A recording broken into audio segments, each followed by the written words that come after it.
Dodgers fans, listen up because there's a lot going on in Los Angeles right now, and we need to talk about it. The team is in one of those tricky stretches where a few individual performances are raising big questions, and honestly, this is where the real character of a roster starts to show.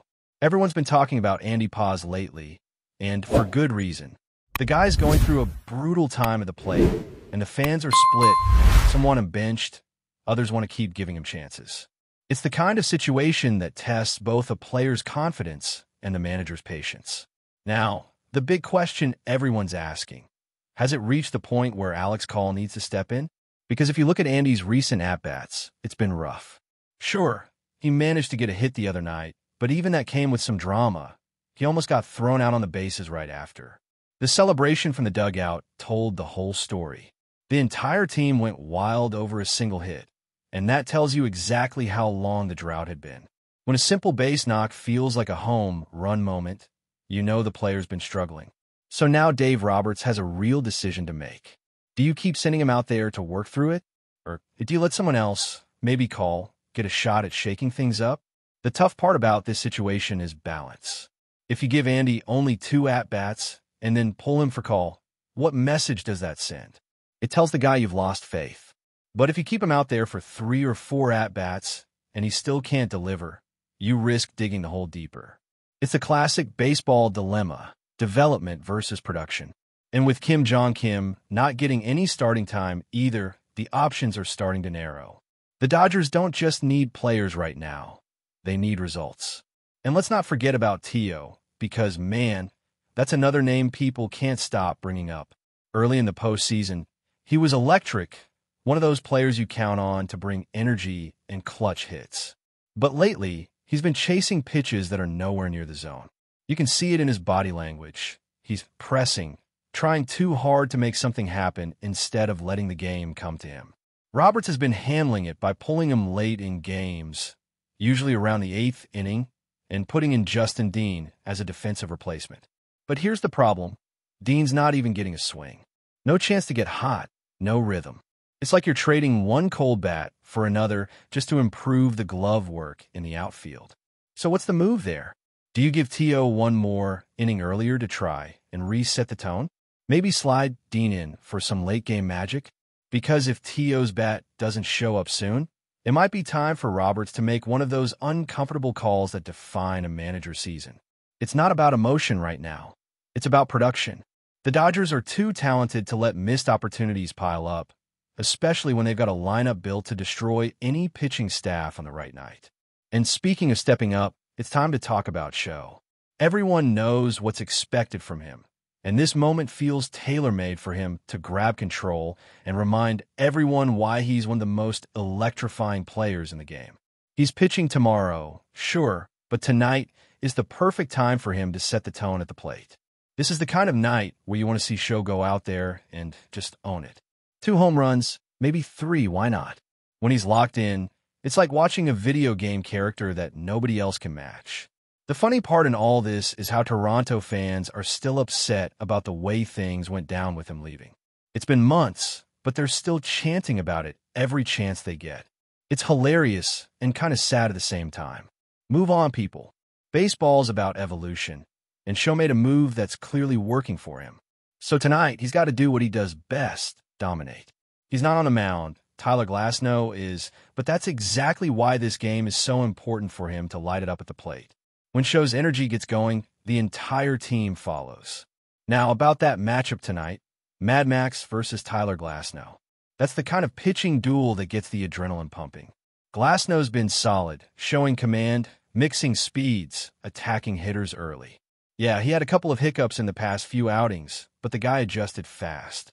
When he's locked in, his stuff moves like it's alive. For the Dodgers, though, they've seen plenty of Max Scherzer before. They know what's coming, they know his tendencies, and even though he's not the same Max from 5 years ago, the guy still competes like a maniac. You can't underestimate him, but at the same time, this is a chance for the Dodgers lineup to make statement. Let's be real, Scherzer's not a mystery anymore. He's been around forever, and every hitter in that clubhouse has probably studied hours of footage on him. They know the fastball still has life, but it's not untouchable. They know the slider bites, but only when he's ahead in the count. So the game plan is simple. Stay patient, get into hitters' counts, and make him work. If they can do that, they can wear him down by the 5th inning and start taking advantage of the bullpen. But this game really comes down to one man, Tyler Glasnow.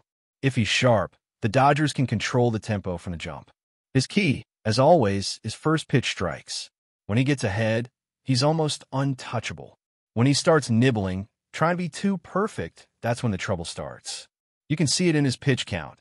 He'll waste 2 balls trying to hit the edge instead of just trusting his stuff. That can't happen tonight. He needs to go straight after hitters, attack the zone, and force weak contact. The Dodgers need length from him too.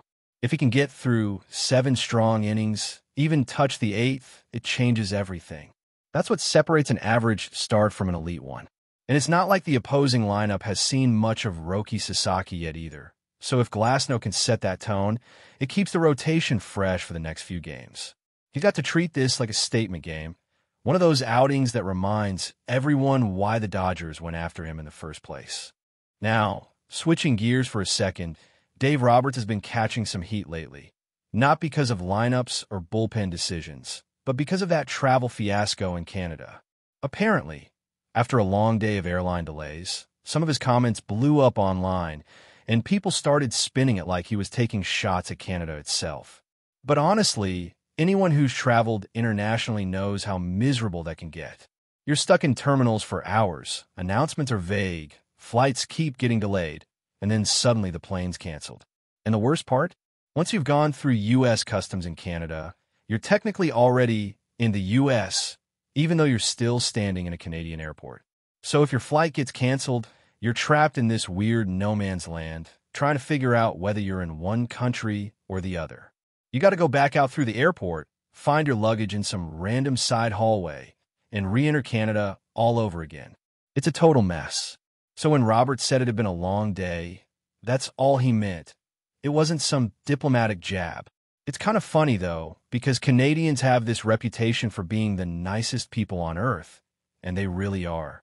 But even the nicest airport staff can't make a 12-hour delay feel good. It's just one of those travel days that tests everyone's patience.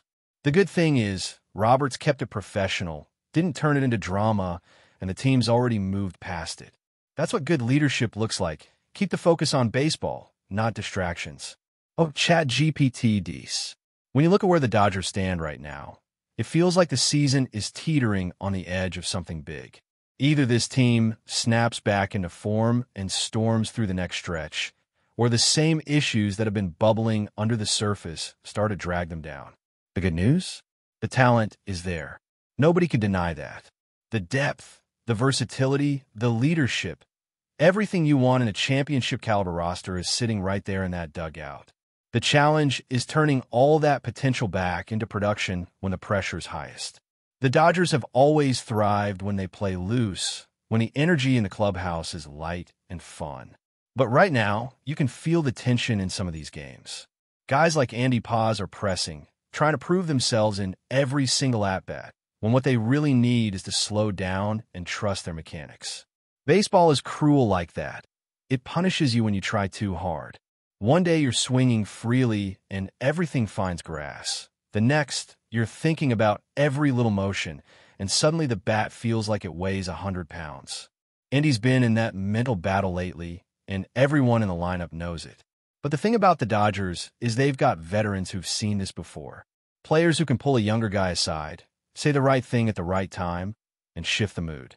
You can almost feel it in the dugout when the energy starts to turn.